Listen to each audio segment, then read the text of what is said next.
good morning, and welcome to the Apple Store Exchange TRX. Yes, I'm finally in Malaysia's first Apple Store, and look at that iconic nasi lemak rooftop.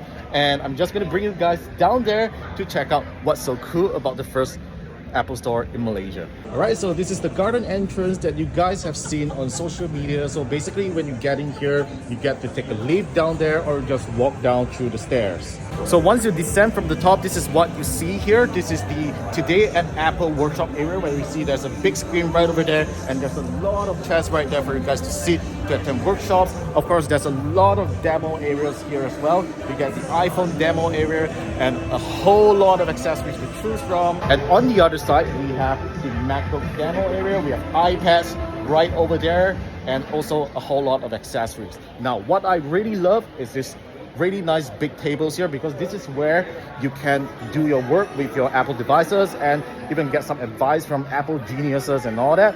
So yeah, this is probably going to be the next place that I'm going to camp for work. And finally, I'm at the ground floor area of the Apple Store Exchange TRX, and this is where you can explore all Apple's range of products. And notice that at the far end right there, we have a pickup area where you can pick up your online orders, and this is the very first time that you can do so in Malaysia. All right, so the Apple Store Exchange TRX launches on 22nd June, 10 a.m. So make sure you mark your calendars, head over to the mall and to the Apple Store, because I guarantee you this is going to be the new check-in spot for you guys to do some really cool stuff here. All right, so that's all for this video. Let me know what you guys think about it in the comments down below.